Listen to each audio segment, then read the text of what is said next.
Alrighty, well, hi everybody. Since the March 16th update for the P-38, they've changed the startup procedure and a couple other things. So I thought I'd go through that today, and so we'll just kind of go ahead and get started here.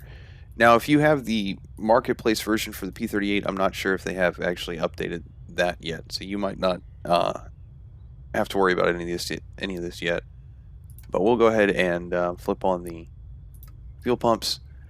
At least check the tank selectors now, because for some reason they are sometimes selected to reserve by default and sometimes they aren't, and I haven't figured out why that is. But we'll come up here and put the mixture up to rich and put the propeller pitch up to max and crack the throttle a little bit. And we'll come up here and flip the battery on, flip the generators on. Now, since the update, you will have to select both magnetos for the left and the right engine.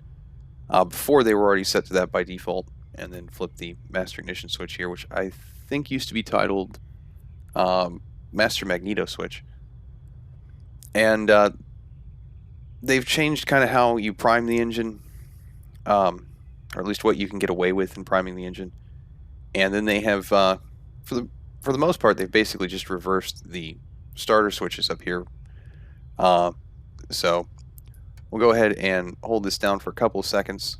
Now it says ready now. It'll say underprimed or overprimed as well.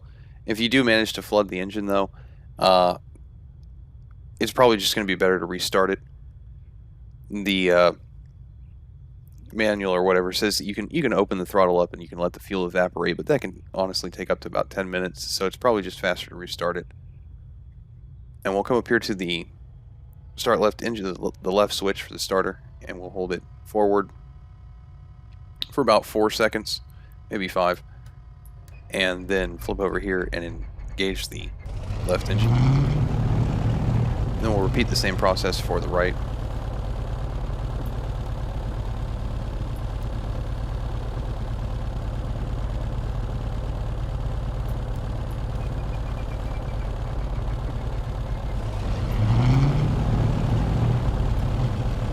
Alright, well, we got everything running. They have, at least now, the primary compass does actually require you to switch the compass power on to make it function. Before, it functioned whether you turned compass power on or not. So they've changed the animations for the canopy here and the windows. They kind of just slowed them down. It doesn't happen as fast as it used to. And if you forget to lock the canopy up here, it will... The animation for it has changed a little bit. It's not going to just instantaneously snap off, unless you're already at a high speed and for some reason decided to unlock it.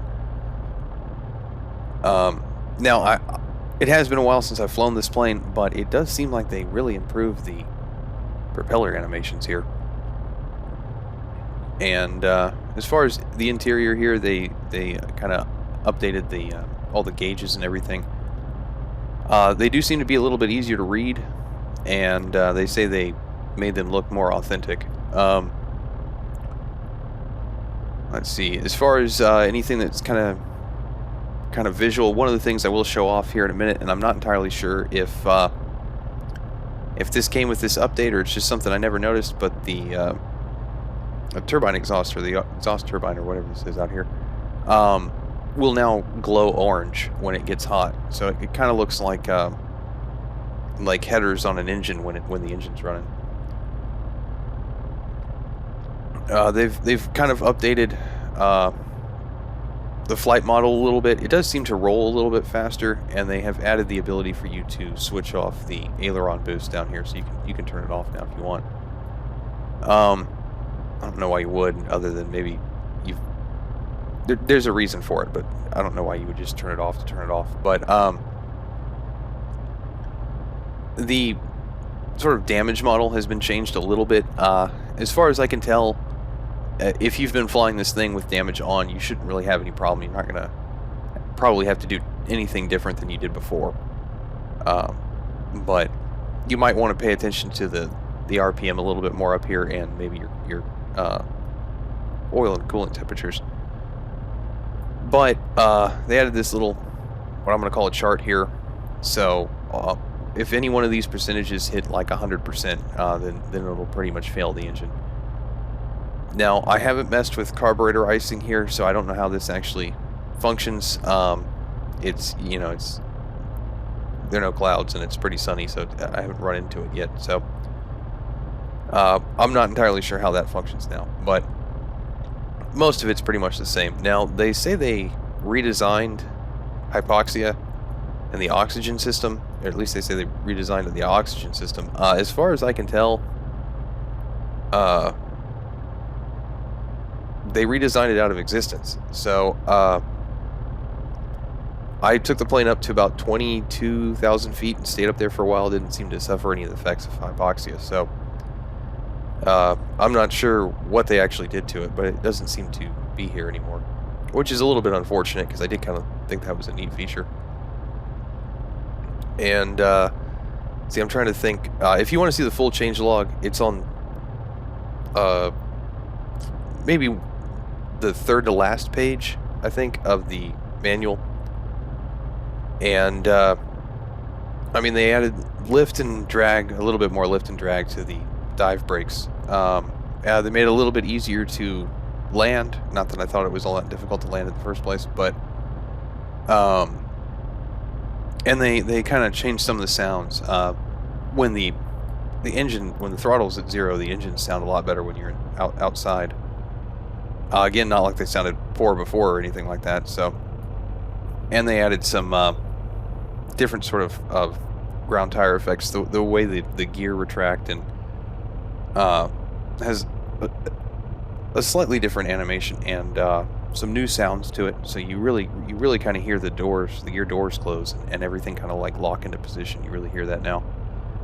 And there's some other things that I can't think of off the top of my head, but they're there if you want to go check them out.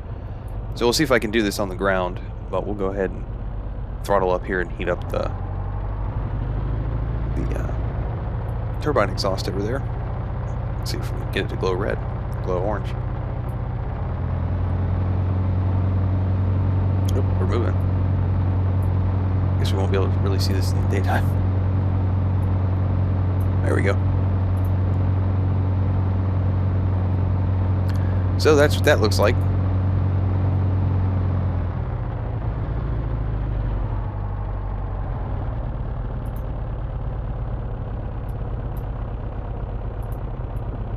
But overall, it's a pretty neat update. It changes a lot of things. It pretty much improves the plane. Not that it was that bad in the first place, but I guess they made the startup procedure a little bit better. So, you know, that's pretty much going to be it for today. So, you know, thanks for watching, everybody, and go have fun in the P-38 because it really is a fun one, and it's one of my favorites.